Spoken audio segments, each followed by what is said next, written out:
철봉 초소에서 적진까지의 거리는 불과 350m밖에 되지 않는 위험천만한 곳이어서 지휘관들은 절대로 그것에만은 나가실 수 없다고 최고사령관 동지께 간절히 말씀 올렸습니다.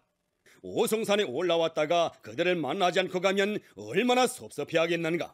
병사들을 만나지 않으면 발길이 떨어질 것 같지 않다고 하시면서 아무리 위험해도 꼭 나가시겠다고 말씀하셨습니다. 네, 하나씩 남기기로 한 GP 중에서 이제 북한에 있는 GP 이름이 까칠봉 GP네요, 그죠? 네, 그러니까 네. 북한의 최고 지도자가 처음으로 최전방에 있는 GP까지 직접 방문한 곳이기 때문에 나름대로 역사적 상징적인 의미를 갖고 있다는 겁니다. 북한이 여기에 대해서 이건 좀 남겨뒀으면 좋겠다 요청을 했다는 거고요. 대한민국도 대승적인 차원에서 받아들였고, 네. 그럼 우리 입장에서는 동해안에 있는 GP가 처음으로 정전협정 이후 최초로 설치된 GP가 있는데 한 군데씩은 상징적인 의미로 남겨두는 거 저는 좋다고 생각합니다. 왜냐하면 나중에 먼 훗날 이 비무장지대가 완전하게 개방이 되고 평화지역으로 남겨지게 됐을 때 이러한 역사적인 상징물들을 갖고 있다는 건 의미가 있는 것 같고요. 네. 이걸 토대로 실질적으로 달성하고자 하는 건 우발적인 군사 충돌을 방지하기 위해서 여기에 대한 GP 초소를 다 철수하는 거기 때문에 현재까지는 남북 간 군사협정이 맺어진 이래로 신속한 이행 작업들이 이루어지고 있는 상황인 것 같습니다. 네. GP를 결국 하나씩 남기는 것도 보면 약간 정치하게 작동하고 있는데요. 뭐 북측은 말할 것도 없이 우선 최고 존엄인 김정은 위원장이 이제 처음으로 방문한 GP를 이제 남긴다는 점은 뭐 그건 더 이상 설명할 이유가 없을 것 같고, 남측의 경우에는 사실 6.25 때 가장 북쪽으로 많이 치고 올라간 데가 바로 저기입니다.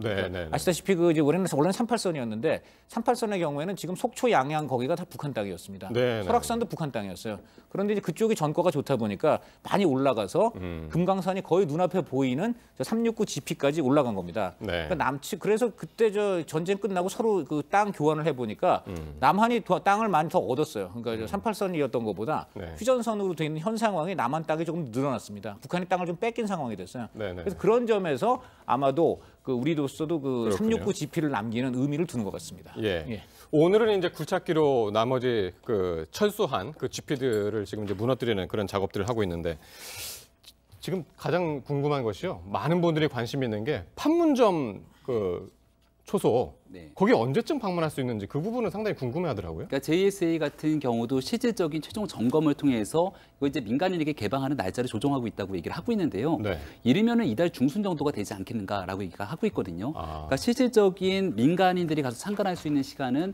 오전 9시에서 오후 한 5시 정도가 될 거라고 얘기를 하고 있는데요. 네. 자유왕래가 이르면 이달 중순부터 실행이 가능하다라고 얘기가 나오고 있기 때문에 생각보다 빠르게 속도를 내고 있는 상황인 것 같습니다. 네. 아마 이 부분이 공개가 되면은 아마 저도 그렇고 많은 대한민국에 있는 국민들이 그러니까요. 가서 실제로 판문각을 비롯한 과거 이제 북한 지역 땅으로 볼 수 있었던 곳에서의 JSA 안에 있는 건축물까지도 다 들어가 볼 수 있다라고 하니까 많은 분들이 관심을 갖고 지켜보지 않을까 싶습니다. 아무래도